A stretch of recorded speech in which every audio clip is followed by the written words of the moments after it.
নিজের বোরিং ভাবটা দূর করার জন্য বক্সের মধ্যে ফুল সাউন্ড দিয়ে গান শুনছিলাম আর মনের সুখে নাচতেছিলাম। হঠাৎ কে জানি বেলকনিতে ঢিল দিল। আমি বক্সের সাউন্ড কমিয়ে বেলকনিতে গেলাম। দেখি অনেক বড়সড় একটা ইটের কণা কারো মাথায় পড়লে সে এতক্ষণে শেষ ছিল। আমি বাইরে তাকিয়ে দেখি পাশের বাড়ির ছাদ থেকে একটা মেয়ে দাঁড়িয়ে আছে, আমার দিকে তাকিয়ে আছে কেমন একটা রাগী ভাব নিয়ে। আমি জোরে বললাম, ঢিল দিয়েছে কে জানেন? জানি। কে? আমি। সাহস কত বড় দেখছেন, নিজে ঢিল মেরে আবার কি করে বলে আমি ঢিল মারছি। বলবো না তো কি করব? তুই যে এত জোরে সাউন্ড দিয়ে গান শুনতেছস আর এদিকে আমার যে ঘুমের সমস্যা হইতেছে সেটা খেয়াল রাখোস।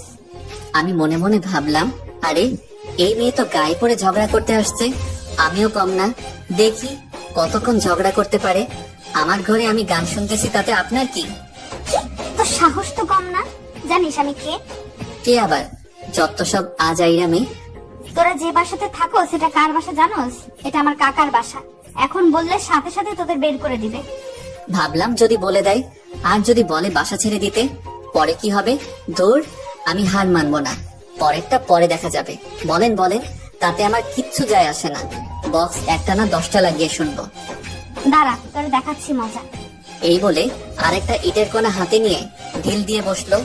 আমি প্রস্তুত ছিলাম না, ভাবছিলাম ভয় দেখাবে, কিন্তু না, ডাইরেক্ট মেরে দিল আর সোজা আমার হাতের এক সাইডে গিয়ে লাগলো। সাথে সাথে সেখান থেকে রক্ত বের হওয়া শুরু করলো। আমি দৌড় দিয়ে ঘরের ভিতরে চলে আসলাম, বক্স বন্ধ করে দিলাম। ভাবলাম মেয়েটা মনে হয় পাগল, পাগল না হলে কি করে এভাবে ঢিল মারতে পারে। কেটে যাওয়া অংশটা ধুয়ে স্যাভলন লাগিয়ে ওয়ান টাইম ব্যান্ডেজ লাগিয়ে নিলাম।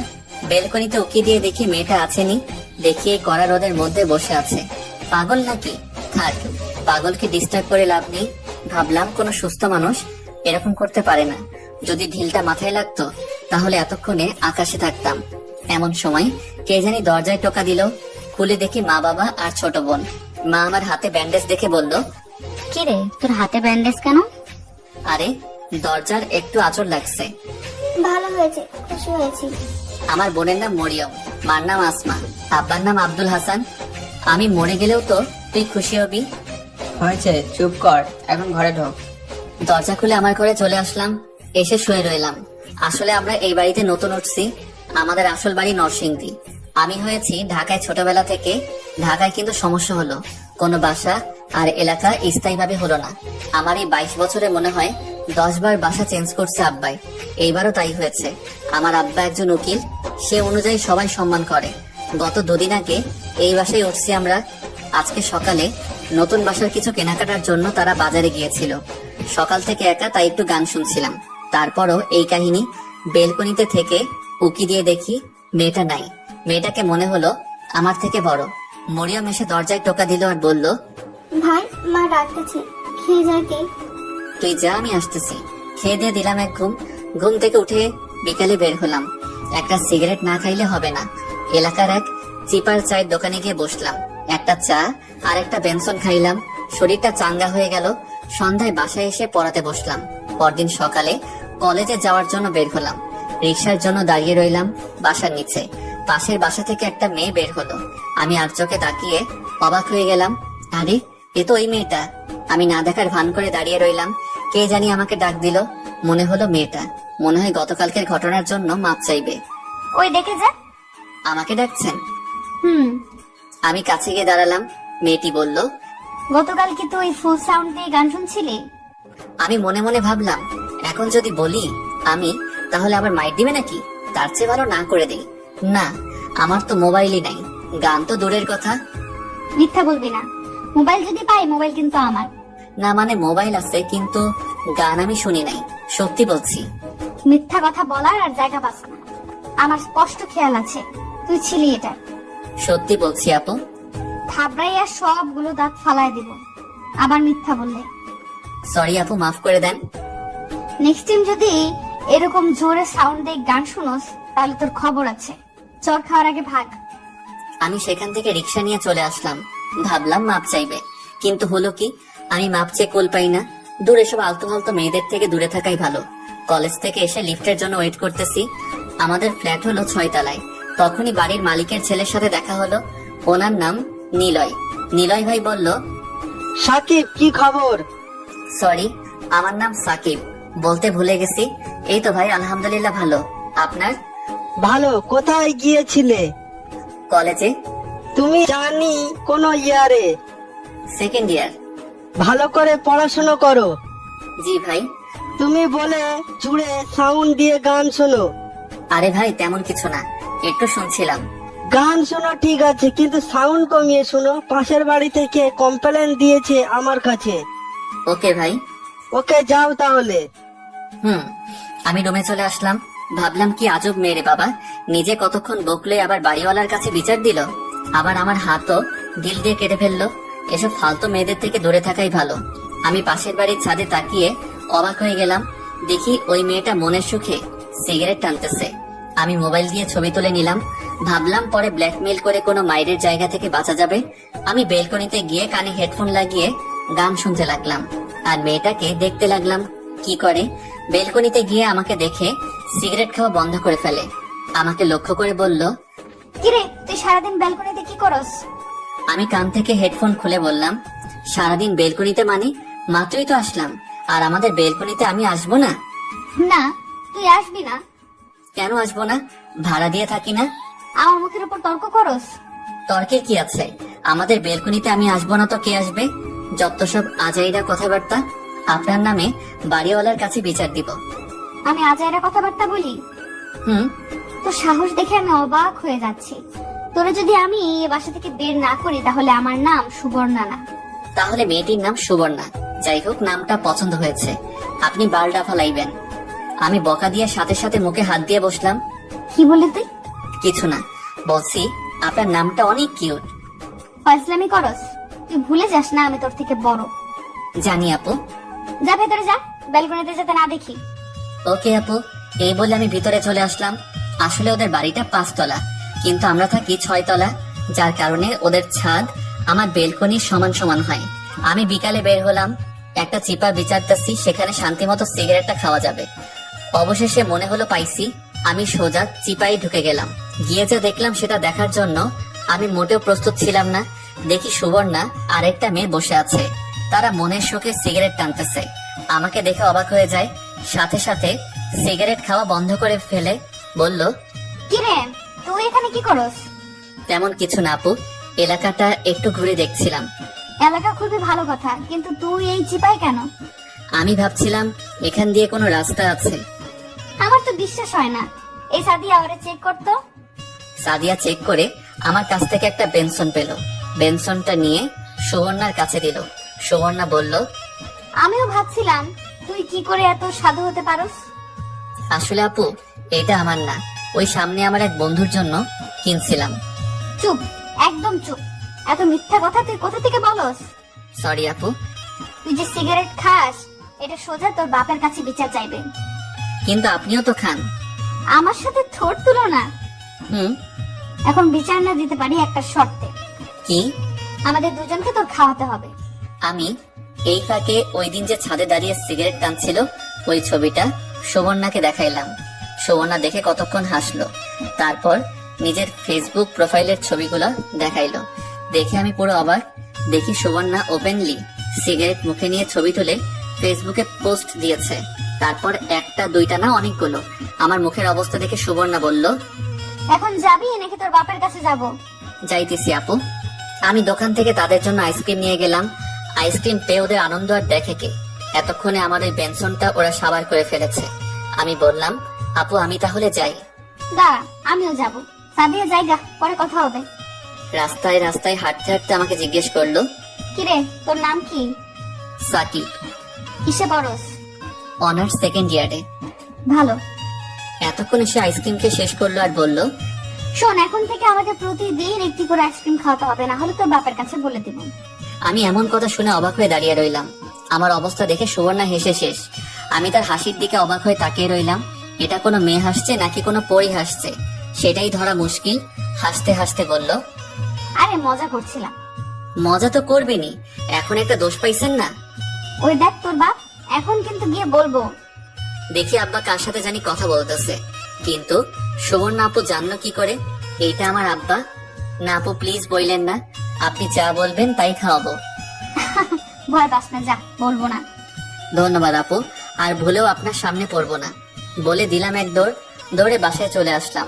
কিছুক্ষণ পড়ালেখা করলাম। কিছুক্ষণ পর মরিয়ম একটা অঙ্ক নিয়ে আসলো, ওইটা সমাধান করে দিতাম। সে এবার জিএসসি দিবে। আমি তাকে কিছুক্ষণ বোঝাইয়া অঙ্কটা সমাধান করলাম। যাওয়ার সময় বলল, ভাই 100 টাকা দিত। 100 টাকা দিয়ে কি করবি? দে তুই, মজা খামো। বাইরে জিনিস খাইলে পেটে অসুখ করবে, যা ভাগ। দে ভাই, দাঁড়া, তোর মানি ব্যাগ কই? মানি ব্যাগ আমার টেবিলের উপরে ছিল। ওইখান থেকে মানি ব্যাগ নিয়ে, মানি ব্যাগ থেকে 100 টাকার নতুন নোটটা নিয়ে মানি ব্যাগে ঢিল দিয়ে ভেঞ্চি মেরে চলে গেল। আমি কিছু বলারও টাইম পাই নাই। আমি ইশারার নামাজ পড়ে ফেসবুকিং করছিলাম। এমন সময় মা এলো আর বলল, সাকিব যা তো, মরিয়ম পাশের বাসা সুবর্ণাদের কাছে গেছে। কোন সময় গেছে, এখনো ফিরে আসেনি। যা গিয়ে নিয়ে আয়, ওর কয়দিন পর পরীক্ষা। ওইখানে কি করে? জানি না, কার বলে বার্থডে। ওইখানে যেতে দাও কেন? চিনি না, জানি না। তার এক ক্লাসমেট থাকে ওই বাসায়, আমি যেতে দেই নাই। পরে সুবর্ণা এসে নিয়ে গেছে। সুবর্ণা আবার কে? পাশের বাড়ির বাড়িওয়ালার বড় মেয়ে। আমি যেতে পারবো না। জানা, অনেক রাত হয়ে গেছে। কত তলার? কোন ফ্ল্যাট? 4 তলার বাম পাশের ফ্ল্যাট। যাইতাছি। মা চলে গেল। ওই বাসায় গেলে আবার যদি সুবর্ণার সাথে দেখা হয়, পরে আবার কি জানি হয়। যাই হোক, আমি শরীরে বডি স্প্রে মেরে বের হলাম। পাশের বাড়ির দরজার মধ্যে দিয়ে ঢুকলাম। ভাবলাম সিঁড়ি দিয়ে উঠে যাই। আমি 2 তলায় উঠলাম। খেয়াল করলাম ওপর থেকে কে জানি গান গাইতে গাইতে নিচে নামতেছে। আমাকে পাশ কেটে চলে গেল। মনে মনে ভাবলাম, মনে হয় বেঁচে গেছি। এ বাসার সব মেয়ে মনে হয় সুবর্ণার মতোই হবে। এসব মেয়েদের থেকে দূরেই থাকা ভালো। কিন্তু না, মেয়েটি মনে হয় কিছু বলল। এই যে শুনছেন? জি, আমাকে বলছেন? হ্যাঁ, আপনাকে। আপনাকে আগেতেই বাসায় দেখি নাই। এখানে কি করছেন? আমি পাশের বাসায় থাকি। এখানে এসেছি সুবর্ণা আপুদের বাসায়।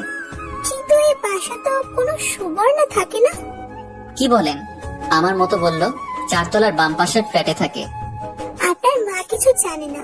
সুবর্ণরা থাকে এই বাসার পরের বাড়িতে। না, এই বাসায় থাকে। শোনেন, আমি এই বাসায় 10 বছর ধরে থাকছি। আমি জানি না।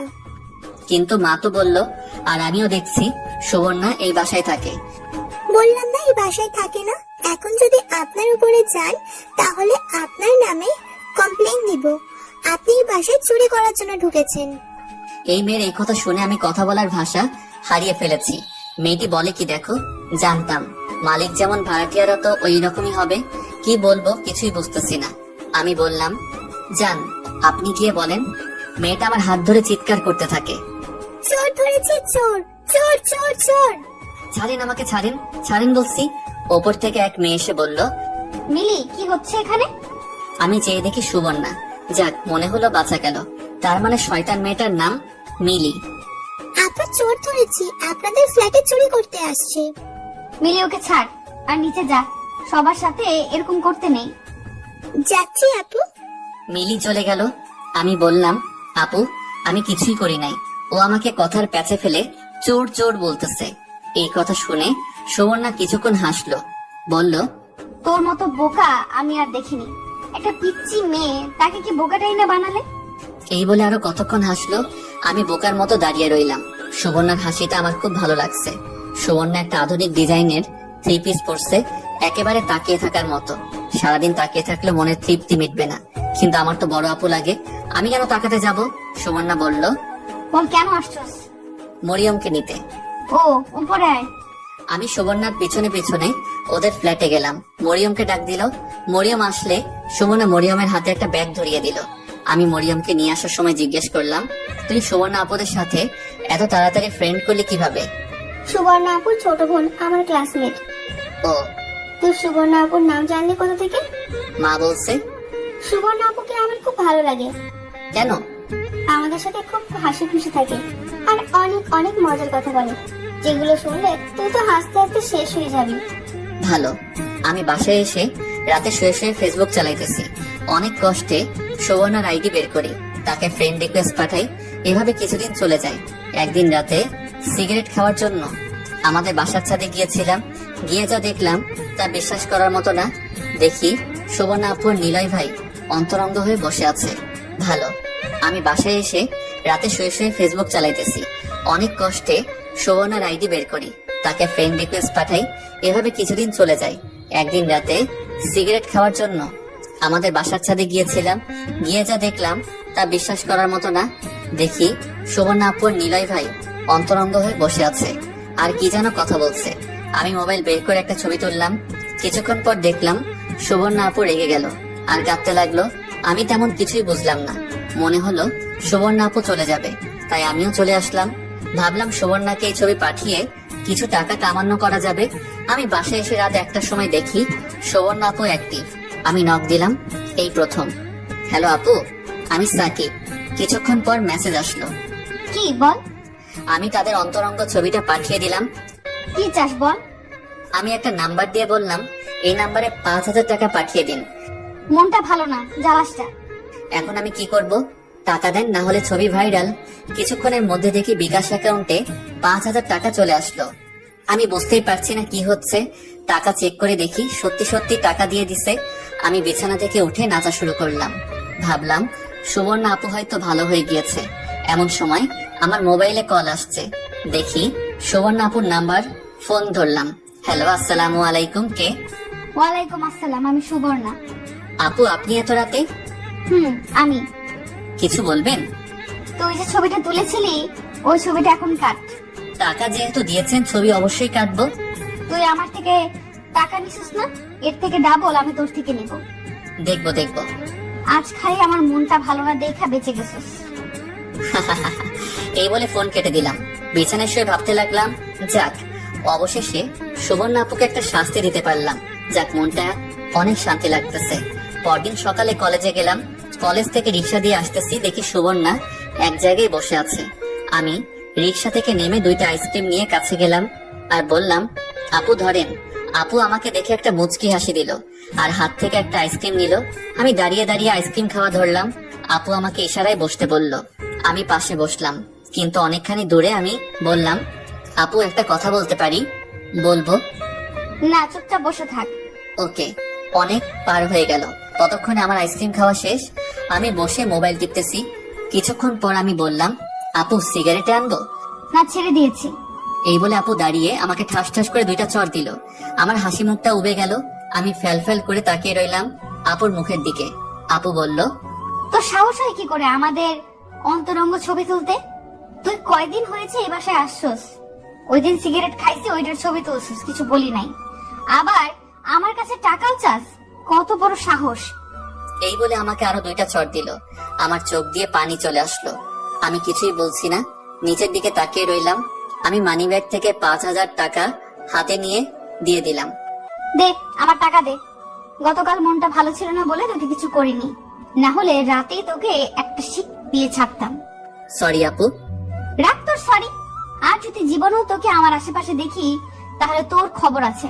আর তোকে এই সপ্তাহের ভেতরে বাসা ছাড়তে হবে। প্লিজ আপু, বাড়িতে কিছু বললেন না। আপনি যা বলবেন আমি তাই করব। প্লিজ আপু।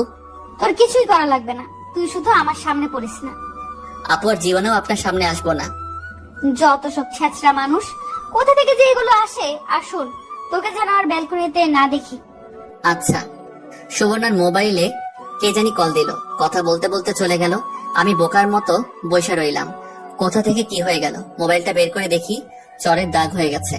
এমন দজ্জাল মেয়ে আমি জীবনেও দেখি নাই। মনটা সত্যি অনেক খারাপ হয়ে গেল। একটা সিগারেট ধরাইলাম, অনেকক্ষণ বসে রইলাম। বাড়িতে গিয়ে কি করব? মা যদি চরের দাগ দেখে তাহলে আমার খবর আছে। না, চরের দাগ এখনো যায় নাই। কি করব কিছুই বুঝতে পারছি না। সন্ধ্যা প্রায় কাছাকাছি। দেখি সুবর্ণা আপু আবার আসতেছে। এসে আমাকে বলল, তুই বেহায়ার মতো এখনো এখানে বসে আসছস? তোর লজ্জা শরম বলতে কিছু নেই? আপনার প্রবলেম কি? আমাকে মারছেন, এরপরে মনে ঝাল মিটে নাই? না, তোরে আমার সারা দিন মারলেও মনের ঝাল মিটবে না। তুই যা এখান থেকে, না হলে কিন্তু আরেকটা দিব। না, আমি যাব না। আপনার মন চাইলে আপনি যান। যাবি না? দেখাচ্ছি মজা। এই বলে সুবর্ণা মারতে আসলো। আমি হাত ধরে কাছে টেনে এনে বললাম, আমি যাব না, কারণ একটু পর আমার গার্লফ্রেন্ড আসবে আমার সাথে দেখা করতে, বুঝছেন? এই বলে সুবর্ণার হাত ছেড়ে দিলাম। তোকে দেখে নিব আমি, তোকে দেখে নিব। বলতে বলতে এক রিকশায় উঠে চলে গেল। আমি কিছুক্ষণ বসে রইলাম। দেখি সামি আসতেছে। সামি আমার ক্লাসমেট, সে এই এলাকায় থাকে। এসে বলল, কিরে দোস্ত, কি খবর? ভালো না। কি হয়েছে? তেমন কিছু না। তোর সাথে যে দেখলাম একটু আগে একটা মেয়ে কথা বলছে, তাকে চিনস? চিনি, আমাদের পাশের বাড়ির বড় আপু। তুই ওই বাসায় কি জন্য গেছস? তুই শেষ। কি শেষ বুঝিয়ে বল। এই মেয়ের নাম সুবর্ণা না? আচ্ছা, সুবর্ণাপুর সম্পর্কে যা জানিস সব বল। তুই যে বাসায় থাকোস ওই বাসার মালিকের ছেলে কিন্তু নিলয় ভাই। তো নিলয় ভাই সুবর্ণা আপুর ভালো সম্পর্ক ছিল। নিলয় ভাই মনে হয় বলেছিল সুবর্ণাকে বিয়ে করবে 4-5 বছর আগে, কিন্তু তখন নিলয় ভাইয়ের চাকরি ছিল না। বলছিল সুবর্ণা ওয়েট করবে নিলয়ের জন্য, কিন্তু এই কিছুদিন আগে নিলয় ভাইয়ের একটা ভালো চাকরি হয়েছে। এখন বলে নিলয় আর সুবর্ণাকে বিয়ে করবে না, কারণ সুবর্ণার বলে বয়স বেশি হয়ে গেছে। তাহলে এই ব্যাপার। কিন্তু তুই কি করে জানলি এত কথা? আমি মনে মনে এই কারণে সুবর্ণা আপু এরকম খিটখিটে খারাপ মেজাজ দেখায়। আমার মা আর নিলয় ভাইয়ের মা বান্ধবী, যার কারণে মা মাঝে মাঝে তাদের বাসায় যায়। ও দোস্ত, সুবর্ণা চেহারা কিন্তু অনেক সুন্দরী, তুই দেখ চান্স নিতে পারস কিনা। আমি এই জীবনে অসম্ভব। আমি তাকে আমার গাল দেখিয়ে বললাম, দেখছস কি করছে আমাকে। আরে ভাই, রাগ করস কেন? তোর বড় না, তোর ওপর একটু অধিকার খাটাতে আসবেই। আরে জ্ঞানী, বস তো লাস্টের বেঞ্চে ফেল করস প্রতি ইয়ারে, এখন আইসা আমার জ্ঞান দিতে। কথাটা কিন্তু খারাপ ছিল না। সিগারেট খাবি? দে। আমি আর স্বামী সিগারেট খেয়ে আমি বাড়িতে চলে আসলাম। কোন রকম শুধু নিজের ঘরে ঢুকে দরজা বন্ধ করে দিলাম। মাকে বলে দিলাম খাবো না। রাতে কিছুক্ষণ পরে ঘুমিয়ে গেলাম। মনে করেন আপনি একটা ছেলের জন্য 4-5 বছর ধরে ওয়েট করতেছেন সে আপনাকে বিয়ে করবে বলে, কারণ আপনি তাকে ভালোবাসেন। এখন 5 বছর পর বলে সে আপনাকে বলে যে আপনাকে বিয়ে করতে পারবে না, কারণ আপনার বয়স বেশি হয়ে গেছে। সুবর্ণার ক্ষেত্রে সেটা হয়েছে। নীলয়ের জন্য সে তার অর্ধেক জীবন দিয়ে দিচ্ছে। সুবর্ণার বয়স 25 বছর। এতদিন তাকে কত মানুষ দেখতে আসলো, নীলের জন্য সে তাদের না করে দিয়েছে। আর ফ্যামিলির কত বকা, কত কথা শুনেছে সুবর্ণা, কিন্তু ওই দিন রাতে নীলই কথা শুনে সুবর্ণা অবাক হয়ে যায়। নীলে বলে তাকে বিয়ে করতে পারবে না। এই কথা শুনে সুবর্ণা অনেক কাঁদে। নীলে যে তার সাথে এমন একটা চিট করবে সেটা সে কল্পনাও করতে পারেনি। নীলে তার জীবনটা শেষ করে দিয়েছে, কিন্তু সুবর্ণা এখনো আশা ছাড়েনি, একজন না একজন সুবর্ণার জন্য আসবে। অনেকদিন ধরে সুবর্ণার পাশের বাড়ির এক ভাড়াটিয়া অনেক জ্বালাচ্ছে। গতকাল রাতে সাবির নখ দিয়ে একটা ছবি পাঠিয়ে বলে 5,000 টাকা দিতে। কিছুক্ষণ আগে নীলুর সাথে সম্পর্ক শেষ করে আসছে, যার কারণে মনটা খুব খারাপ ছিল।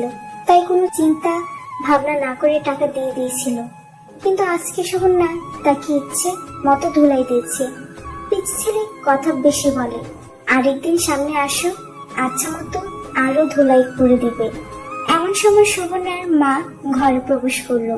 সুবর্ণা খেয়াল করলো তার মার চোখ মুখ রাগে আগুন জ্বলছে। দিলে তো সব শেষ করে? কি শেষ করলাম? এতদিন তুই নিলয়ের জন্য তুই সব শেষ করে দিলি, কোনো লাভ হলো? আর তুই আমাদের মান সম্মান সব শেষ করে দিলি। নিলয় যে এত বাটপারে চিটারি করবে আমার সাথে, সেটা কি আমি জানতাম? তোরা কতবার বলেছিলাম বিয়েটা করে, শুনলেন না আমার কথা? পাড়ার মানুষের সামনে মুখ দেখাবো কি করে? আমার কিছু করার আছে এখানে? তুই কি করবি? সব জ্বালা আমার। যদি আমার কথা মতো বিয়ে করতি তাহলে আজ আমার একটা ভোগান্তি পোহাতে হতো না। আর যাতে নিলয়ের আশেপাশে তোকে না দেখি, আল্লাহ আল্লাহ কর যাতে তোকে কেউ দেখতে না। সব শেষ করলি তুই। এই বলে সুবর্ণার মা বের হয়ে গেল। সুবর্ণার মনটা খারাপ হয়ে গেল। দূর, আর ভালো লাগে না কিছু। যাই ছাদ থেকে ঘুরে আসি। ছাদে এসে এক কর্নারে বসে মোবাইল টিপছিল। এখন একটা সিগারেট অনেক মিস করছি সুবর্ণা। সাব্বিরদের ফ্ল্যাটের দিকে তাকিয়ে দেখে সাব্বির বারান্দায় বসে গিটার বাজাচ্ছে। সাব্বির সুবর্ণাকে দেখে চলে যায়। সুবর্ণা হেসে শেষ। ছেলেটা মনে হয় সত্যি অনেক ভয় পেয়েছে। সুবর্ণা বাসায় এসে ঘুমিয়ে যায়। আমি পরদিন সকালে কলেজে গেলাম। কলেজে গিয়ে সামিরের সাথে দেখা। কি রে, খবর কি? ভালো, চল ওই জায়গায় বসি। চল। আমি আর সামি একসাথে বসে কথা বলতেছি, এমন সময় দেখি সামির গার্লফ্রেন্ড আসছে, সাথে আরেকটি মেয়ে। আমাকে দেখে সালাম দিল, আমি সালামের উত্তর দিলাম। সামির গার্লফ্রেন্ডের নাম জাকিয়া। জাকিয়া বলল, সামি, এই হলো নাদিরা, আমার কাজিন। সেই কলেজে নতুন আসছে। ভালো। সামি, তোরা কথা বল, আমি যাই। আরে বস না, আমিও তো যাব। ওকে। সামি আর জাকিয়া উঠে চলে গেল। একটু দূরে গিয়ে বসলো। নাদিরা বলল, ভাইয়া বুঝতে পারি? বসেন, আমার একটু কাজ আছে, আমাকে এখন যেতে হবে। এই সামি, যাই, পরে কথা হবে। আমি রিক্সা দিয়ে বাসায় আসতেছি, এদিক ওদিক তাকিয়ে দেখলাম একটা ব্যাংক। মনে হলো, আরে আমার তো কোনো ব্যাংক অ্যাকাউন্ট নাই, যাই ব্যাংক থেকে ঘুরে আসি। রিক্সা দাঁড় করিয়ে ব্যাংকে ঢুকে গেলাম।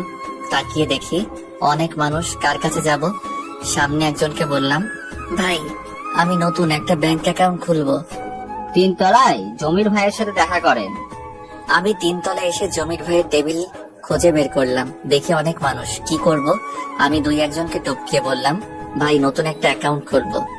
এখান থেকে 4 টেবিল পরে। আমি 3টা টেবিল পাস করে দেখলাম 4 নাম্বার টেবিলটা অনেক দূরে, কিন্তু টেবিলটা খালি। আমি টেবিলের কাছে গিয়ে একটা চেয়ারে বসে পড়লাম। অনেকক্ষণ হয়ে গেল, কেউ আসছে না। ভাবলাম চলে যাবো। এমন সময় একটা মেয়ে এসে বলল, কি লাগবে বলেন?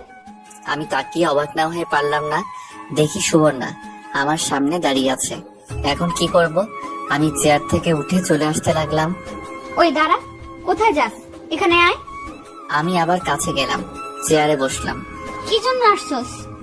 একটা অ্যাকাউন্ট খুলবো, জমির ভাই পাঠাইছে। কার জন্য? আমার জন্য। এই নে ফর্ম, আগামীকাল এটা পূরণ করে নিয়ে আসবি। রাখেন আপনার ফর্ম, আমি আর ব্যাংকের মুখই দেখবো না। তোরে বলছি না ফর্ম আনতে? ফর্ম পূরণ করবি, সাথে তোর আইডি কার্ডের ছবি নিয়ে আসবি। ওকে, এখন আমি যাই। এই বলে সোজা আমি বাসায় চলে আসলাম। আগে যদি জানতাম এখানে সুবর্ণা চাকরি করে, তাহলে সেখানে আমি জীবনেও যাইতাম না। এখন সামনে পড়লে আবার একটা ঝামেলা করবে, আর ভুলেও সুবর্ণার সামনে পড়া যাবে না। এভাবে অনেক দিন চলে গেল। একদিন নিলয় ভাই এসে তার বিয়ের কার্ড দিয়ে গেল। দেখি আর 1 সপ্তাহ পর নিলয় ভাইয়ের বিয়ে। সুবর্ণা বেচারি মনে হয় কেঁদে কেঁদে শেষ। ঠিকই আছে, এটা তার প্রাপ্য। আমাকে অনেক জ্বালাইছে। আমি বিকালে বেলকনিতে গিয়ে গিটার বাজাইতেছি। নিচে তাকিয়ে দেখি সুবর্ণা এসেছে। আমাকে লক্ষ্য করে বলল, কিরে কি করিস? গিটার বাজাই। পরে তুই আর ব্যাংকে যাস নাই কেন? আপনি তো বলছিলেন আপনার সামনে না পড়তাম। আরে মজা করছি। মজা করছেন? সামনে পড়লে পরে আবার মারতেন। আরে মারতাম না, তুই নিচে আয়, তোর সাথে এক জায়গায় যাব। না, আমি আপনার সাথে কোথাও যাব না। না গেলে পরে খবর আছে। ভালো হয়েছে, আপনার সাথে কোথাও যাব না। আয় প্লিজ। আসবো একটা শর্তে। কি? আমাকে মারতে পারবেন না। ওকে, মারবো না। আমি রেডি হয়ে নিচে গিয়ে দাঁড়ালাম। দেখি সুবর্ণা আসলো। আমি বললাম, কোথায় যাবেন আপু? চল দেখি কোথায় যেতে পারি। সুবর্ণা রিক্সা ডাক দিতে যাবে। আমি বললাম, আপু আমি রিক্সা দিয়ে যাব না, তো কিভাবে যাবি? হেঁটে যাব। তুই এতখানি রাস্তা হেঁটে যাবি? আচ্ছা রিক্সা 2টা নেন। আমি তো দুটাই নিতাম। তোর মতো আবারের সাথে কে বসবে? সুবর্ণার এমন কথায় আমার মনের মধ্যে আঘাত লাগলো। আমার হাসি মুখটা কালো হয়ে গেল। কথাটা অন্যভাবে বলতে পারতো, যেমন, ওকে তুই যখন আমার সাথে বসবি না তাহলে 2টাই নে। এইভাবে কথাটা বলতে পারতো। মনটাই চাচ্ছে সুবর্ণার সাথে কোথাও না যাইতে। সুবর্ণা বলল, কিরে যাবি নাকি? রিক্সায় ওঠ। আমি রিক্সায় উঠলাম। মনটাই চাচ্ছে না কোথাও যাইতে। কিছুক্ষণ চলার পর একটা ফোন আসলো। ধরে দেখি সামি। কিরে তুই কই? কেন? এলাকার পাশে একটা বাগান আছে না, ওইখানে আয়। না রে দোস্ত, আসতে পারবো না। আয় না বেটা, অনেক মজা হবে। আমি আছি, জাকিয়া আছে, নাদিয়াও আছে। না রে দোস্ত, এখন আসতে পারবো না। আমি এক জায়গায় যাইতেছি। তুই কোথায় যাইতাছস? জানি না, একটু পরে ফোন কর। আমি রিক্সা থেকে নেমে সুবর্ণাকে জিজ্ঞেস করলাম, আপু কোথায় যাইতেছেন? কেন? তোকে বলছি না আমার সাথে আসতে? না, বলেন কোথায়। ওই যে সামনের বাগানে। ওকে। সামিকে ফোন দিয়ে বলে দিলাম আমি আসতেছি। তো সেখানে চলে আসলাম। দেখি সামিরা এক জায়গায় বসে আড্ডা দিতেছে। আমি সুবর্ণাকে বললাম, ওই যে আমার বন্ধুরা, আপনি একটু ঘুরেন, আমি তাদের সাথে কথা বলে আসি। না, ওদের সাথে পরে যাস। চল এই দিকটা থেকে হেঁটে আসি। প্লিজ আপু, একটু দাঁড়ান, তাহলে আপনিও চলেন। না, আমি যাব না। 2 মিনিটের ভেতর কাজ শেষ কর। ওকে। আমি সামিদের কাছে চাই। সামি বলল, দোস্ত আসতো তো, বস। না রে, সুবর্ণা আপু আসছে। কি বলবি বল। আরে তারে এবার নিয়ে আসতে গেলে কেন? সেই তো আমাকে এখানে নিয়ে আসলো। তারে বল চলে যেতে। পাগল নাকি? পরে আমার খবর আছে। প্লিজ ভাইয়া থাকেন না। নাদিরা ঠিকই বলেছে। না রে দোস্ত, আমি তোদের সাথে পরে দেখা করব। এই বলে আমি চলে আসলাম সুবর্ণার কাছে। সুবর্ণা বলল, চল ওই দিকটায় যাই। ওকে চলেন। তারপর দুজন হেঁটে সামনে গেলাম। দেখি আইসক্রিমের দোকান। আমি সেখান থেকে গিয়ে আইসক্রিম আনলাম, সুবর্ণাকে একটা দিলাম। সুবর্ণা বলল, চল ওইদিকে গিয়ে বসি। ওকে।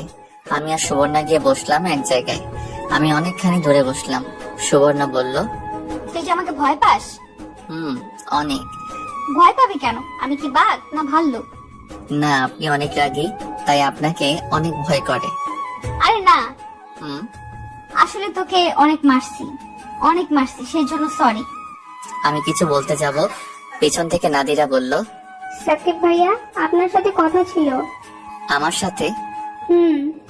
আপু একটু বসেন, আমি আসতেছি। আমি উঠে নাদিরার সাথে গেলাম। কি বলবা বলো? আপনাকে অনেক আগেই বলতে যাচ্ছিলাম এই কথাটা, কিন্তু সাহস হচ্ছিল না। বলেন। আমার আপনাকেই ভালো লাগে। আমি এমন কথা শুনে আমি অবাক হয়ে যাই। এই পর্যন্ত আমাকে কেউ বললো না আমাকে ভালো লাগে কিংবা আমাকে পছন্দ করে। আজ এমন কথা শুনে সত্যি অবাক লাগছে, আর নিজেকে সত্যি ভাগ্যবান মনে হচ্ছে। নাদিরা খুব সুন্দরী। আমি মনে মনে এমন একটা মেয়ে চাচ্ছিলাম। আমি বললাম, ভালো। এই প্রথমবার এমন কথা শুনে ভালো লাগছে। প্লিজ আপনার নাম্বারটা দেন। মোবাইল দিয়ে বলল। আমি মোবাইলের মধ্যে আমার নাম্বার দিয়ে দিলাম। প্লিজ কল ধরেন। ওকে। তাহলে আমি যাই। সাবধানে যাইও। আপনিও। নাদিরা চলে গেল। এতক্ষণ সুবর্ণার কথা মনেই ছিল না। চেয়ে দেখি সুবর্ণা বসে আছে। আমি গিয়ে বললাম, আপু চলেন বাড়ি যাই। ওই মেয়েটা কি বলছে? তেমন কিছু না। বল। আসলে কি জানেন, আজ পর্যন্ত কোনো মেয়ে আমাকে লাইক করেনি। এই প্রথম কোনো মেয়ে আমাকে পছন্দ করছে। পছন্দ করছে? তোর মতো আবাল বোকারে কে পছন্দ করছে? ওই মেয়েটার কোনো রুচিই নাই। একটু বেশি বলে ফেলছেন না? আসলে তুই যেমন আবাল, তোর কপালে এমন আবালই জুটবে। দে তোর মোবাইলটা দে। ধুর, আপনার সাথে আর কথাই বলবো না, আমি যাই। সুবর্ণা বসা থেকে উঠে বলল, আর এদিকে সন্ধ্যা হয়ে গেছে। দাঁড়া, আমিও যাব। না, আমি আপনার সাথে যাব না। ওকে, তুই যাস না, কিন্তু তোর মোবাইলটা দিয়ে যা। আমি কেন আপনাকে আমার মোবাইল দিতে যাব? আরে আজকে রাতের জন্য, তার বদলে তুই আমার মোবাইলটা নিয়ে যা। জীবনেও না। পরে একটা প্যাচে ফেলে আবার আমাকে মারতেন। আমি নাই। আরে না, সত্যি বলছি। আমার মোবাইল নিয়ে আপনি কি করবেন? তেমন কিছু না, শুধু তোর পিচ্ছি গার্লফ্রেন্ডের সাথে কথা বলবো। পরে একদিন নিয়ে আসলে ইচ্ছা মতো কথা বললেন। আমি এত কিছু জানি না। তোর মোবাইল আমার লাগবে, আর এখন তুই দিবি। না, দিব না। ওকে, তোকে দেখে নিব। দেখেন, আমি গেলাম। ওই রিক্সা। আমি অপর পাশে চেয়ে দেখি রিক্সা একটা, আর কোনো রিক্সা নেই। রিক্সা ধরতে গেলে প্রায় অনেকখানি পথ হেঁটে যেতে হবে। আমি ভাবলাম গেলে যাব হেঁটে, প্রবলেম কি? সুবর্ণা বলল, কি রে, রিক্সা তো একটাই, তুই যাবি কি করে? আপনি যান, আমি আসবো না। আমার টেনশন আপনাকে করতে হবে না। কেন, আমার সাথে আয়। মরেও গেলে না। আরে মামা চলেন। মামা, আপনি আপুকে নিয়ে যান, আমি আসতেছি। যা, তুই না আসলে আমার কি। ওই মামা চলেন। দেখি সুবর্ণা চলে যাচ্ছে। একটু সামনে গিয়ে রিক্সা দাঁড় করালো। সুবর্ণা রিক্সা থেকে নেমে সোজা আমার কাছে আসলো। আমার হাত ধরে টানতে টানতে রিক্সার কাছে নিয়ে গেল। বলল, ওই রিক্সায় ওঠ। না, আমি উঠবো না। মায়ের খাওয়ার আগে ওঠ।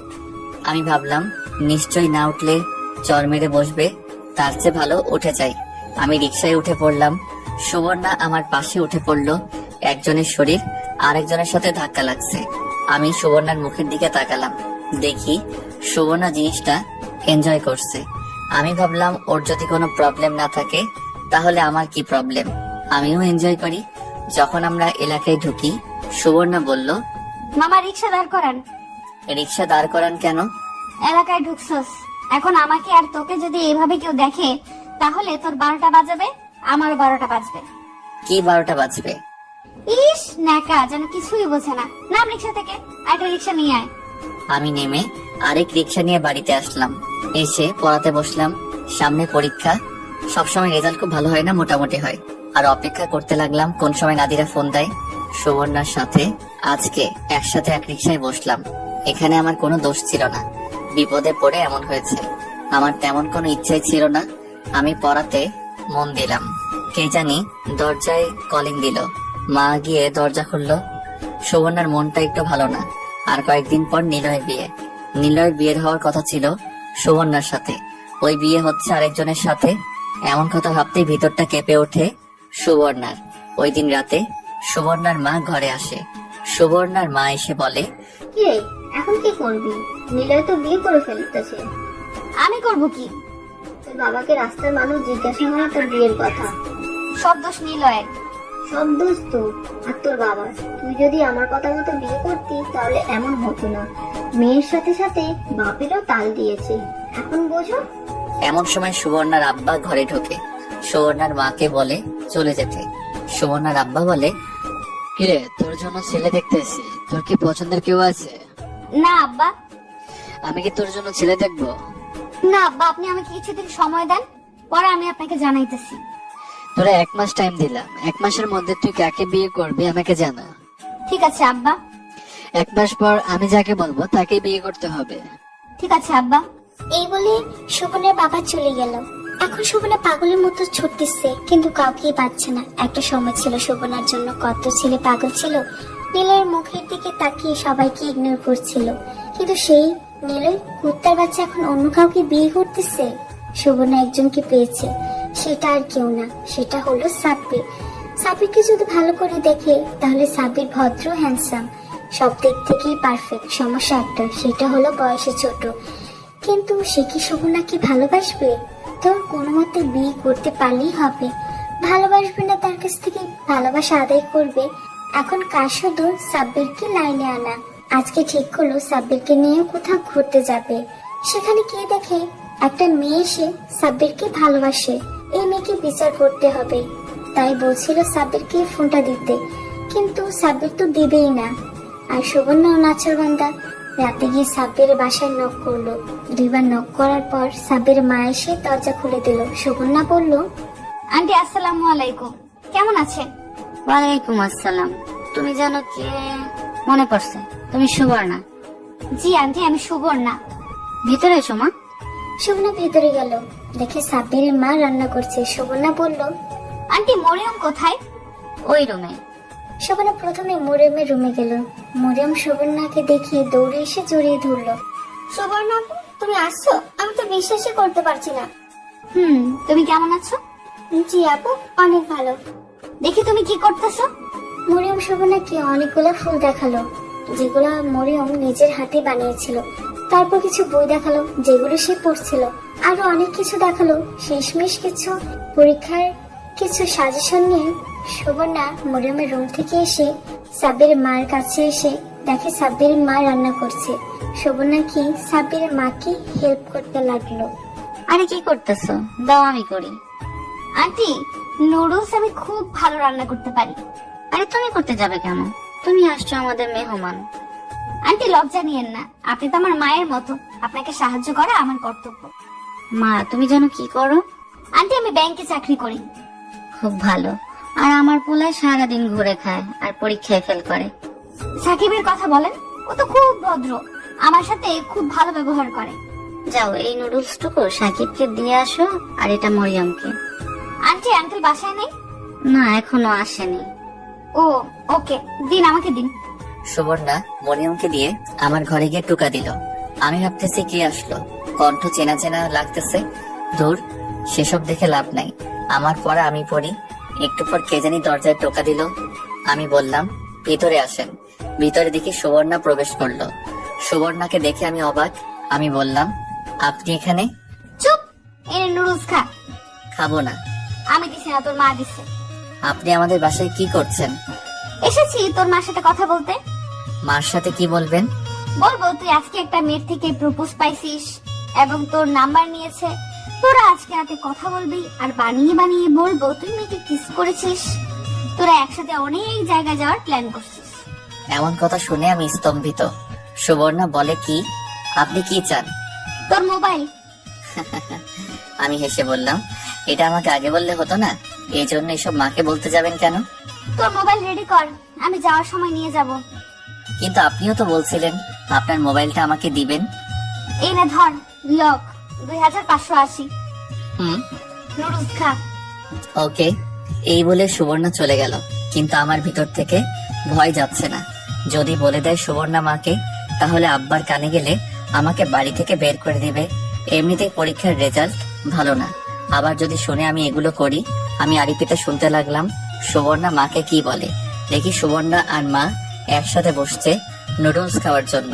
মা সুবর্ণাকে বলল, শুনছিলাম নিলয়ের সাথে তোমার বিবাহ হওয়ার কথা ছিল, কিন্তু নিলয়ের বিয়ের কার্ডে দেখলাম অন্য কেউ। এই কথা শুনে সুবর্ণা ফুপিয়ে ফুপিয়ে কেঁদে উঠলো, আর কেঁদে কেঁদে বলতে লাগলো, আন্টি আমি কি ভুল করেছিলাম? নিলয় আমার সাথে কি করে এমনটা করতে পারলো? আরে কেঁদো না, কেঁদো না মা। এই বলে মা সুবর্ণাকে জড়িয়ে ধরে সান্ত্বনা দিতে লাগলো। আন্টি আমি কি দোষ করেছিলাম? সুবর্ণা কেঁদেই চললো। সুবর্ণার চোখ বেয়ে পানি পড়তে লাগলো। সুবর্ণার কষ্ট দেখে আমার অনেক খারাপ লাগলো। আসলে সুবর্ণা অনেক কষ্টে আছে। আর 4 দিন পর নিলয় ভাইয়ের বিয়ে। সেই দিন সুবর্ণা কি করবে যদি কোনো অঘটন ঘটিয়ে ফেলে? জানি মা, তোমার কোনো দোষ নেই। আসলে নিলয় তোমাকে বুঝতে পারেনি। মার সান্ত্বনা দেওয়াতে সুবর্ণা কান্না থামালো। এমন সময় দরজায় কলিং দিল। মা গিয়ে দরজা খুললো, দেখি আব্বা আসছে। আব্বাকে দেখে সুবর্ণা মাথায় কাপড় দিল আর সালাম দিল। আব্বা বলল, তুমি জানো কে? ও পাশের বাড়ির সুবর্ণা। তুমি কেমন আছো? জি আঙ্কেল ভালো। খাওয়া দাওয়া করছো? জি আঙ্কেল। কি খাওয়া দাওয়া করছো? আমাদের সাথে ডিনার করে যাবে? জি না আঙ্কেল, আমি খেয়েছি। সাকিবের মা ডিনার রেডি করো, তুমি খেয়ে যাবে। মা তুমি এসো আমাদের সাথে। সুবর্ণা মার সাথে রান্নাঘরে চলে গেল। ওইখান থেকে কথা তেমন আসে না, এরপরও শোনা যাচ্ছে। সুবর্ণা বলছে, দেন আন্টি আমি করি। তুমি করতে যাবে কেন? তুমি আসো, যে সাকিবের পড়াতে একটু সাহায্য করো। দেন আন্টি আমি এটা করে যাই। আমি ভাবলাম সুবর্ণা তাহলে আমার রুমে আসবে। আমি সুবর্ণার মোবাইল টিপতে লাগলাম। ওড়াধুরা কতক্ষণ ছবি তুললাম। সুবর্ণার মোবাইল আমার থেকে অনেক ভালো আর দামি। এমন সময় সুবর্ণা ঘরে প্রবেশ করলো আর বলল, কিরে পড়ালেখা কেমন চলছে? ভালো। ভালো না চাই? আপু আপনার মোবাইলের সাথে আমার মোবাইল চেঞ্জ করবেন? আমার মোবাইল তোর পছন্দ হয়েছে? হুম। যা আজ থেকে আমার মোবাইল তোর। সত্যি? হুম। আরে মজা করছিলাম, আমার এত লোভ নাই। তুই না বললি ব্যাংক অ্যাকাউন্ট খুলবি? ইচ্ছা ছিল, কিন্তু আপনি তো আমাকে মেরেই ফেলতেন যদি আপনার সামনে পড়তাম। তোরা বলেছে, দে তোর ফর্মটা। ফর্মটা নিয়ে কি জানি করলো, আর বলল আইডি কার্ডের ফটোকপি দিতাম। ফর্মটা নিয়ে আর কলম নিয়ে মোবাইল নিয়ে মার কাছে গেল। কিছুক্ষণ পর ফিরে আসলো আর বলল, তুই কিছুদিন পর গিয়ে ব্যাংক থেকে ক্রেডিট কার্ড নিয়ে আসবি। ওকে আপু। দেখি তুই কি পড়াশোনা করতেছিস। সুবর্ণা আমার বই নিয়ে দেখতে লাগলো। সুবর্ণা এটা সেটা জিজ্ঞেস করতে লাগলো। আমি সুবর্ণার মুখের দিকে তাকিয়ে রইলাম। আসলে সুবর্ণা অনেক সুন্দরী। কেন জানি মনে হচ্ছে সুবর্ণার মতো একটি মেয়ে আমি খুঁজতেছিলাম। ঠোঁটে হালকা লিপস্টিক, মুখে তেমন মেকআপের ছোঁয়া নাই। তেমন মোটা না, আবার তেমন চিকনো না, বলা যায় মাঝামাঝি। বয়সের তুলনায় একদম পারফেক্ট। কিন্তু সমস্যা একটা রয়েই যায়, আমার থেকে বড় যদি ভালোবাসার কথা বলি, না জানি আমাকে খুন করে ফেলে। তার চেয়ে ভালো সেই মিষ্টি মেয়ে নাদিরার সাথে প্রেম করা। কিরা আমার দিকে তাকিয়ে কি ভাবতেছস? না, ভাবতেছি আপনি অনেক সুন্দরী। কি বললি আবার বল। কিছু না। সুবর্ণা বসা থেকে উঠে আমার কাছে আসলো, বলল, এবার বল। আমি আপুর কানের কাছে গিয়ে বললাম, আপু আপনি অনেক সুন্দরী। এই বলে আমি দৌড় দিয়ে বাথরুমে চলে গেলাম। কিছুক্ষণ পর বের হলাম, দেখি মা ডাকছে খাওয়ার জন্য। আমরা সবাই মিলে ডিনার করলাম, সাথে সুবর্ণাও। ডিনার শেষ করার পর আব্বা বলল সুবর্ণাকে বাসায় দিয়ে আসতে। আমি আর সুবর্ণা লিফটে উঠলাম। লিফটে উঠে সুবর্ণা বলল, আসলে আমি একটু সুন্দরী না। যদি এতই সুন্দরী হতাম তাহলে নিলয় আমার সাথে এমন করবে কেন? তা জানি না। দে তোর নাম্বার দে। আমি আমার মোবাইল দিয়ে দিলাম। আমি সুবর্ণাকে বাসায় দিয়ে আসলাম। বাসায় এসে শুয়ে শুয়ে সুবর্ণার ফেসবুক আইডি দেখতেছিলাম। দেখি তার সিগারেট খাওয়া ছবিগুলো। কোনো কিছুই না ভেবে সবগুলো ছবি ডিলিট করে দিলাম। না জানি পরে কি করে। ধর দেখা যাবে। সুবর্ণা মোবাইল নিল কি জন্য সেটাই তো বুঝলাম না। রাতে তো নাদিরার ফোন দেওয়ার কথা, তাহলে কি নাদিরার সাথে কথা বলার জন্য নিয়েছে? ঘুমাই। সকালে ঘুম থেকে উঠে কলেজে গেলাম। গিয়ে স্বামীর সাথে দেখা। স্বামী বলল, তোর মোবাইল সুবর্ণার কাছে দিয়েছিস কেন? আমি দিতে চাইনি, জোর করে নিয়েছে। তুই জানলি কি করে? জানবো না? রাতে নাদিরা তোর মোবাইলে ফোন দিছিল, পরে সুবর্ণা ধরে নাদিরাকে অনেক বাজে কথা বলছে যদি তোর আশেপাশে তারে দেখে তার খবর আছে। মেয়েটি খুব আশা করে তোকে বলেছিল। আমি যদি জানতাম এরকম কিছু হবে তাহলে জীবনেও দিতাম না। আর সুবর্ণা আমাকে থ্রেট দিয়েছে, যদি মোবাইল না দেই তাহলে বলে দিবে আমার আর নাদিরার কথা। কি বলবে? তোদের তো আগামীকাল দেখাই হলো, আর প্রথম কথা বললি। সুবর্ণাকে তুই চিনিস না, ও বানিয়ে বানিয়ে কত কিছু বলতো। দেখ কখন থেকে কাঁদতাছে। দেখি সত্যি সত্যি নাদিরা কাঁদতেছে। তার কাঁদা দেখে আমারও খারাপ লাগছে। এখন আমি কি বলবো? তুই গিয়ে সরি বল। ওকে সরি বলবো, কিন্তু তুই নাদিরাকে বলে দিস ও যেন আমাকে আর কল না দেয়। ওকে বলে দিব, তুই এখন গিয়ে সরি বল। আমি গিয়ে নাদিরার কাছে সরি বললাম। সুবর্ণা কাজটা কি করলো? মেয়েটির সাথে কি বাজে ব্যবহারটাই না করলো। আমি রিক্সা দিয়ে আসার সময় দেখি সুবর্ণা তার ব্যাংকের সামনে বসে আছে। আমি কাছে গিয়ে দাঁড়ালাম। সুবর্ণা বলল, তুই আসছস? বস। আপনি নাদিরাকে কি বলছেন? যা বলার বলছি। দেন আমার মোবাইল দেন। নে তোর মোবাইল, আমার মোবাইল দে। আপনার বাজে ব্যবহারের কারণে আমাকে নাদিরার কাছে সরি বলতে হয়েছে। ভালো হয়েছে। আর আপনার সাথে কোনো কথা নাই, আমাদের বাসায় আর যাবেন না। তোর বাসায় যাওয়ার জন্য আমি পড়ে রয়েছি। হুম, তুই কিন্তু আমার সাথে বাজে ব্যবহার করতেছিস। আপনি যেমন আপনার সাথে তেমনই করব। আমি কেমন? আমি কানে কানে গিয়ে বললাম, একটা ফালতু মেয়ে। এই বলে আমি হাঁটা ধরলাম। আমি সোজা বাসায় চলে আসলাম। নিলয় ভাইয়ের বিয়ে উপলক্ষে পুরো বাড়ি সাজানো হয়েছে। নিলয় ভাইয়ের বিয়ে উপলক্ষে অনেক অতিথি বাড়িতে আসা যাওয়া করছে, কিন্তু আমার মন একটু ভালো না। কারণ হলো সুবর্ণার জন্য মনটা কেমন একটা টান অনুভব করছে, যদিও আমার থেকে বড়। পরদিন নিলয় ভাইয়ের গায়ে হলুদ। জানি না সুবর্ণা কি করছে, নিশ্চয়ই ঘরে বসে কাঁদতেছে। পরদিন ভাবছিলাম সুবর্ণার সাথে দেখা হবে, কিন্তু না, রাতে বেলকনিতে বসে আছি।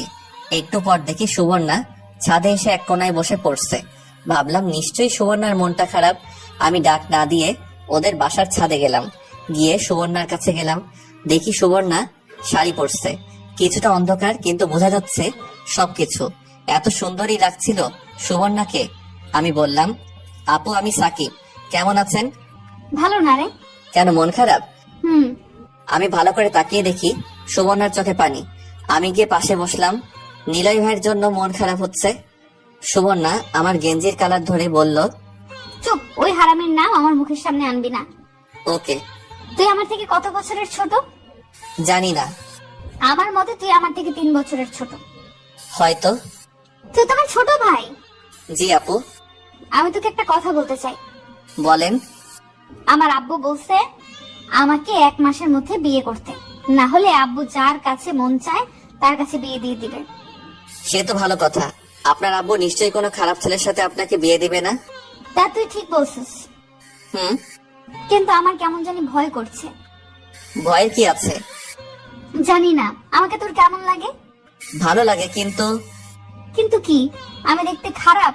বয়সে বুড়ি হয়ে গেছি? তেমনটা বোঝাতে চাইনি। তো আমার ভালো লাগা আপনার কি আসবে আর যাইবে? অনেক কিছু। হুম।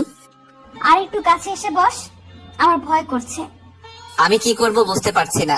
চলে যাব না এমনিতে সুবর্ণার মনটা খারাপ? আমি কাছে গিয়ে সুবর্ণার শরীরের সাথে লেগে বসলাম।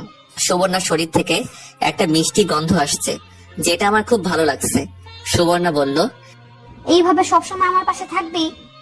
আমি কি বলবো বুঝতে পারছি না। সুবর্ণা বলে কি, আমি যদি সুবর্ণার পাল্লায় পড়ি তাহলে আমাকে জানি কি করে। এমনিতেই আমাকে যেই জ্বালান জ্বালাইছে, আবার যদি আমাকে বিয়ে করার কথা বলে তাহলে আমি শেষ। আর বললেই হলো নাকি, আমার বিয়ে হতে আরো অনেক দেরি। চেষ্টা করব। সুবর্ণা আমার চোখের দিকে তাকালো। মনে হয় ভেবেছিল আমি হ্যাঁ বলবো। আর হ্যাঁ বলবো আমি? পাগল নাকি? সুবর্ণা আমার দুর্বলতার সুযোগ নিয়ে আমাকে পটাতে চাইছে। আমি নাই, এই মেয়ে যদি আমার কপালে আসে তাহলে আমার আর রক্ষা নাই। তার চেয়ে ভালো কেটে পড়ি। সুবর্ণা আমার হাত ধরে কাঁদতে লাগলো। তার হাতের ছোঁয়া আমার শরীরে একটা শিহরণ খেলে গেল। মনে হচ্ছে আমি ঘামতেছি। সুবর্ণা আমার হাত শক্ত করে ধরলো, বলল, বল তুই আমার পাশে থাকবে সব সময়? আপু আমি যাই। যাস না, আর একটু বস। ওকে। সুবর্ণা আমার হাতটা আরো শক্ত করে ধরলো, কিন্তু আমি হাতটা ছাড়িয়ে নিলাম। বললাম, আপু আমাকে যেতে হবে। বল তুই নিলয়ের বিয়েতে যাবি না? ওকে, যাব না। আমার মনটা একটু ভালো না, চল না আগামীকাল কোথাও ঘুরতে যাই। না, মোটেও না। কেন?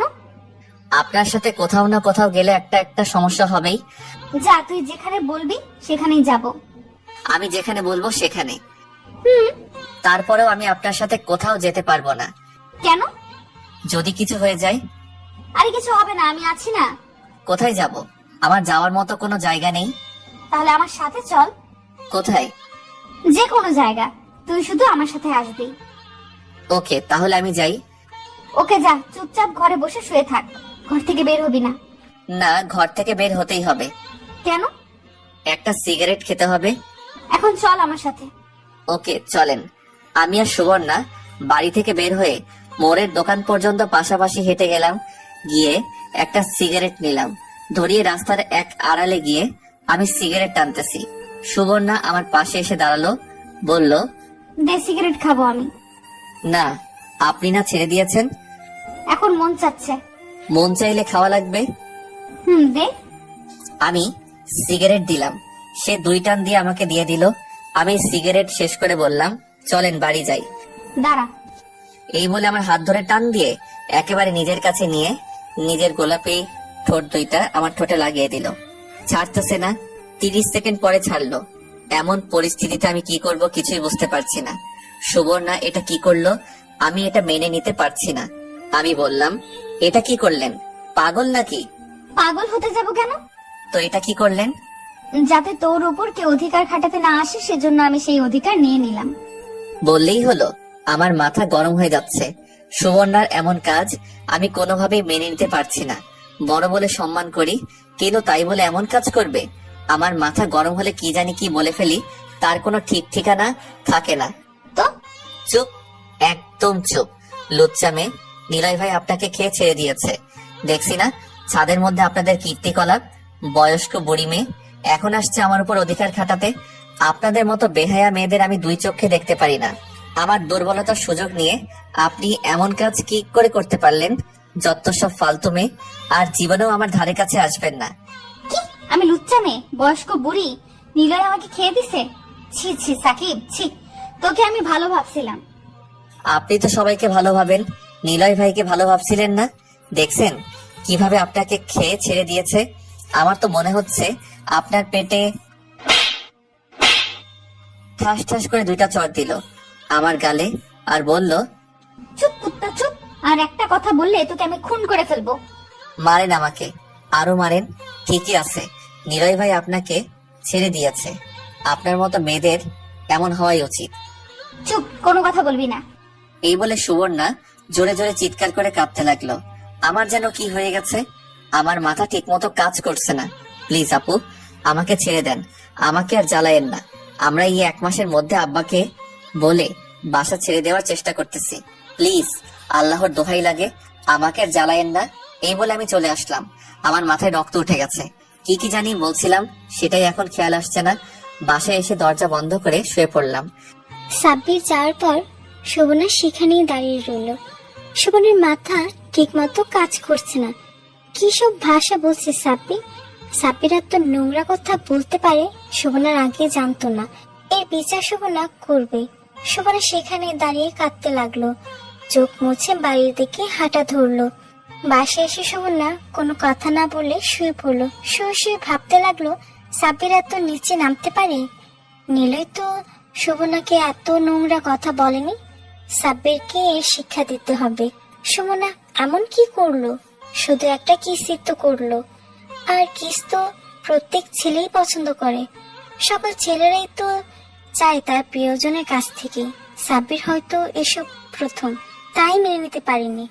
আর আমারই সব ভুল, আমি বেশি তাড়াহুড়া করে ফেলছি। কিন্তু সাব্বির, সে যে কথাগুলো বলল তা কখনো মেনে নেওয়া যায় না। আর এই জন্য সাব্বিরকে কখনো ক্ষমা করতে পারবো না। এই শিক্ষা সাব্বিরকে দিতে হবে। কিন্তু কিভাবে? শোভনা একটা বুদ্ধি বের করলো। সাব্বিরকে কোনো কিছু না জানিয়ে ডিরেক্ট বিয়ে করতে হবে। এর জন্য সবার আগে সাব্বিরের মা বাবার পারমিশন নিতে হবে। শোভনার টাকা পয়সার কোনো অভাব নেই, যত টাকা দাবি করবে তত টাকাই দিতে পারবে। জায়গা জমি সব আছে শোভনার, শুধু নেই একটা মনের মতো মানুষ, যাকে সে নিজের মতো করে রাখতে পারবে, নিজের রাগ অভিমান দুঃখ কষ্ট বলতে পারবে। এসব ভাবতে ভাবতে শোভনা ঘুমিয়ে পড়ল। পরের দিন নিলয় কুত্তার বিয়ে, এর জন্য সেদিন সুবর্ণা বাসা থেকে বের হয়নি। 2 দিন পর সকালে খেয়াল করলো, দেখলো কখন সাব্বির কলেজে যায়। সাব্বির কলেজে যাওয়ার পর শোভনা চলে গেল তাদের ফ্ল্যাটে। শোভনা সাব্বিরদের বাসায় গিয়ে নক করলো। সাব্বির মা এসে দরজা খুললো। শোভনা বলল, আন্টি কেমন আছেন? আরে সুবর্ণা, মা কেমন আছো তুমি? ভিতরে আসো। জি আন্টি ভালো, আপনি? আলহামদুলিল্লাহ ভালো, ভিতরে আসো। শোভনা ভিতরে গেল, দেখলো সাব্বিরের মা সবজি কাটছে। শোভনা বলল, আন্টি দেন আমি কাটি, আপনি বসেন। আরে তুমি কেন কাটতে যাবে? তুমি মেহমান আসছো, বসো। আন্টি মেহমান বলে লজ্জা দিয়েন না, আর আমি সকালে অবসর থাকি। তুমি না ব্যাংকে চাকরি করো? আজকে ভালো লাগছিল না, তাই ব্যাংক থেকে ছুটি নিয়েছি। কেন, কি হয়েছে? শরীর খারাপ? জি না আন্টি, মনটা ভালো না। বুঝেছি, নীলয়ের জন্য মন খারাপ হচ্ছে। আন্টি প্লিজ ওই কুত্তার নাম মুখে আনবেন না, ও আমার জীবনটা শেষ করে দিয়েছে। জীবনেও আমি তাকে ক্ষমা করবো না। থাক না, ক্ষমা করে দাও, হয়তো তোমার জন্য নীলয়ের থেকে ভালো কেউ অপেক্ষা করছে। আন্টি তাই যেন হয়। তোমাকে কি কোনো ছেলে দেখতে আসছে? এক সময় অনেক প্রস্তাব আসতো, কিন্তু নিলয়ের জন্য সবাইকে না করে দিয়েছি। এখন যেহেতু বয়স বেশি হয়ে গেছে, তাই কেউ আর দেখতে আসছে না, কারণ সবাই চায় কম বয়সে মেয়ে বিয়ে করতে। এখন তুমি কি করবা? এভাবেই সারা জীবন পড়ে থাকবা? না আব্বা, আমাকে 1 মাসের সময় দিয়েছে নিজের পছন্দের ছেলে খুঁজে বের করতে। 1 মাস পরে আব্বার পছন্দে আমাকে বিয়ে করতে হবে। আরে মন খারাপ করার কি আছে? দেখো, আল্লাহ তোমাকে উত্তম সঙ্গী দান করবেন। তাই যেন হয়। সবজি কেটে সাব্বিরের মা রান্নার কাজে হেল্প করলো শোভনা। দুপুরের দিকে শোভনা বাসায় এসে আসলো। পরের দিন ব্যাংক থেকে এসে বিকালের দিকে আবার সাব্বিরের বাসে গেল শোভনা। গিয়ে দরজায় নক করলো, দেখে সাব্বির এসে দরজা খুললো। অনেকটা অবাক হয়ে সাব্বির বলল, আপনি এখানে কেন আসছেন? কেন? আমি তোর কাছে আসছি? আমি আসছি তোর মার কাছে। আমার মার সাথে কি কাজ আমাকে বলেন।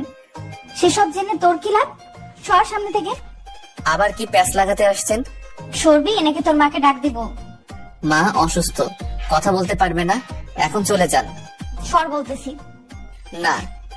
এই বলে শোভনা সাব্বিরকে ধাক্কা দিয়ে ঘরে ঢুকলো। সাব্বির মুখের দিকে তাকিয়ে একটা ভেংসি মারলো। সাব্বির মায়ের কাছে চলে আসলো। সাব্বির সেখানে ঠায় দাঁড়িয়ে রইলো। শোভনা সাব্বিরের মাকে ডাক দিল, আন্টি আপনার বলে শরীর ভালো না? সুবর্ণা মা, তুমি আসছো? গতকাল রাত থেকে শরীরটা ভালো যাচ্ছে না, কি হয়েছে? মনে হয় জ্বর আসছে। শোভনা সাব্বিরের মার কপাল ধরে তাপমাত্রা চেক করতে লাগলো। আপনার তো অনেক জ্বর, ওষুধ খেয়েছেন? না, সাকিবের আব্বা আসার সময় নিয়ে আসবে। আঙ্কেল কখন আসবেন? রাতে।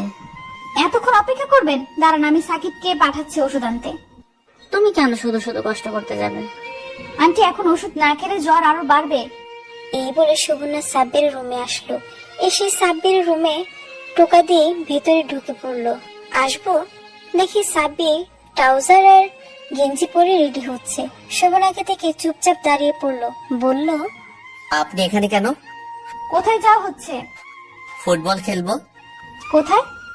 ওই সামনে একটা মাঠ আছে না, ওইখানে আমার বন্ধু স্বামীদের সাথে। ওইখানের পোলাপান কিন্তু ভালো না। সেই চিন্তা আপনাকে করতে হবে না। আর আপনি আমাদের বাসায় কি করেন?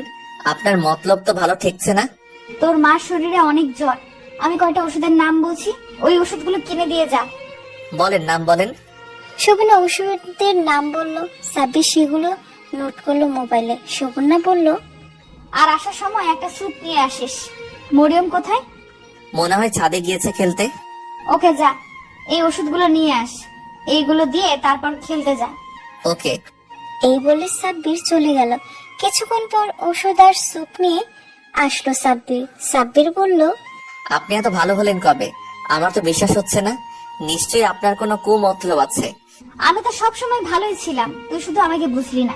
তুই না বলে খেলতে যাবি, যা, পারলে মরিয়মকে ডাক দিয়ে যা। এই বলে সাব্বির দরজা লাগিয়ে দিল। সুবর্ণা প্রথমে স্যুপটা রান্না করলো, রান্না করে সাব্বিরের মাকে খাইয়ে দিল, তারপর ওষুধ খাওয়ালো। সুবর্ণা বলল, আজ যদি আপনার ছেলের বউ থাকতো তাহলে আপনার এত কষ্ট করতে হতো না। তা তুমি ঠিক বলেছো মা, কিন্তু এই বলদের কে বিয়ে করবে? পরীক্ষার রেজাল্টও ভালো না, না পাবে কোনো চাকরি। হ্যারে নিয়ে খুব টেনশনে আছি। হ্যারে কত বলি ভালো করে পড়াশোনা করতে, কিন্তু কে শুনে কার কথা? বিয়ে করলে সব ঠিক হয়ে যাবে। কিন্তু হ্যারে কে বিয়ে করবো?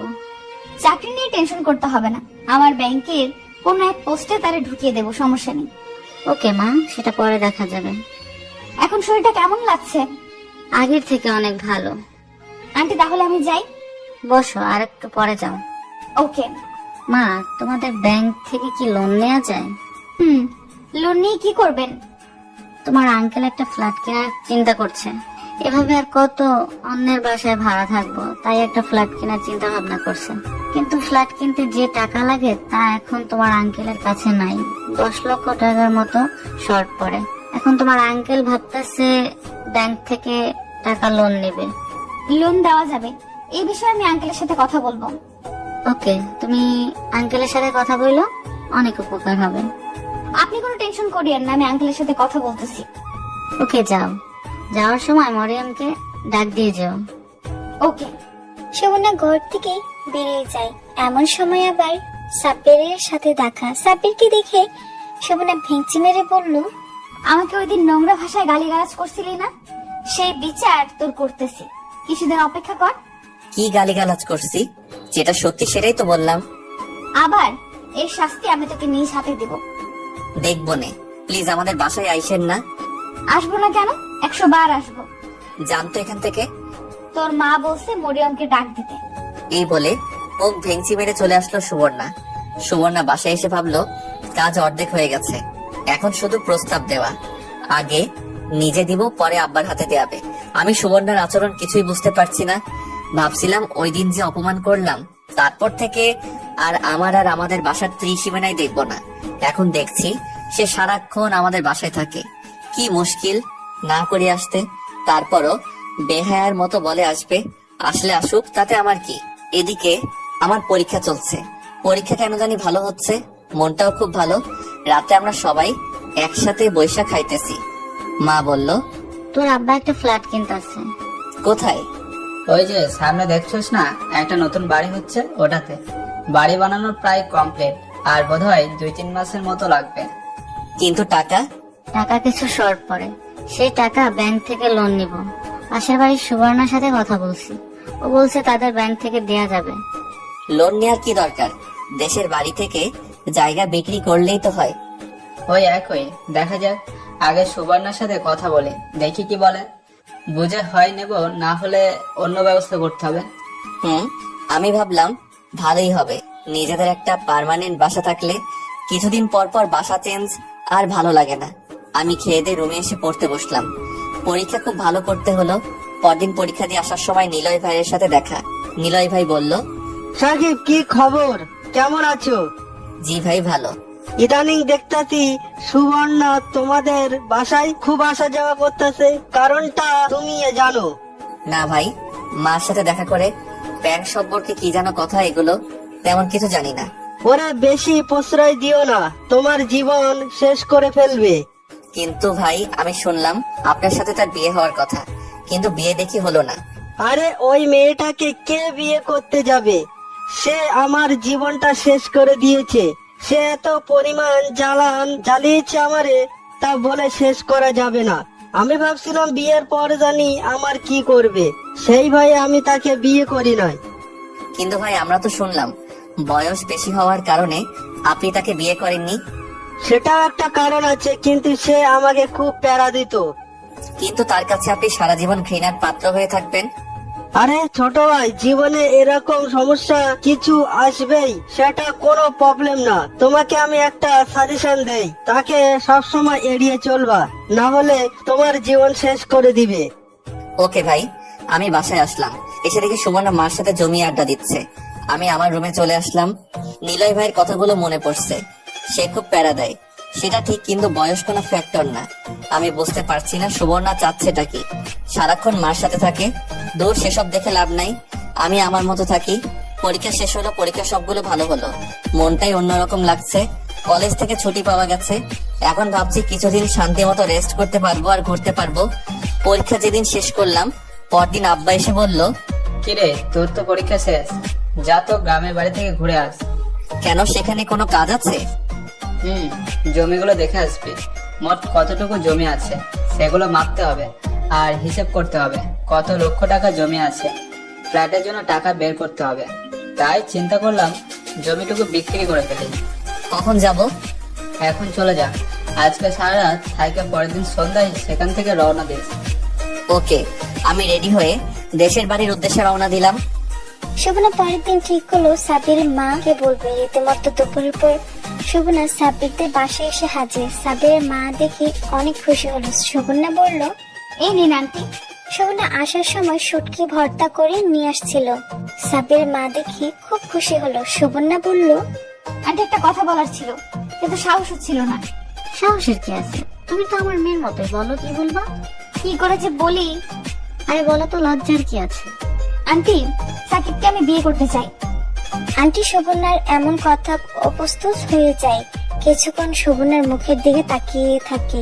শোভনা বোকার মেয়ের মতো মাথা নিচু করে বসে রইল। সাব্বিরের মা বলল, কিন্তু মা, সাকিবের তো বিয়ের বয়স হয় নাই। আন্টি ওর বয়স কত? 22 হবে হয়তো। আন্টি বিয়ে করার একদম পারফেক্ট। কিন্তু মা, সে এখনো পড়াশোনা করে, তোমাকে কি খাওয়াবে? তোমাকে খাওয়াবে কি, আর কবে না কবে চাকরি পায় তার কোনো ঠিক ঠিকানা আছে? আন্টি আমি চাকরি করি, সেসব টেনশন আপনাকে করতে হবে না। কিন্তু মা, আসল কথা হলো সে তোমাকে পছন্দ করে কিনা। সে যদি তোমাকে পছন্দ করে তাহলে আমাদের বিয়ে দিতে প্রবলেম নেই। আন্টি তার পছন্দ দিয়ে আমার কোনো কিছু আসে না। পছন্দ হলো আপনাদের হাতে। আপনি আর আঙ্কেল যদি হ্যাঁ বলে দেন, তাহলে সে কখনোই না করতে পারবে না। তারপরেও তার পছন্দ দেখা উচিত না? শোভনা কাঁদতে কাঁদতে বলতে লাগলো, আন্টি প্লিজ না করেন না। আব্বা কার কাছে জানি বিয়ে দেয়, তার কোনো ঠিক ঠিকানা নাই।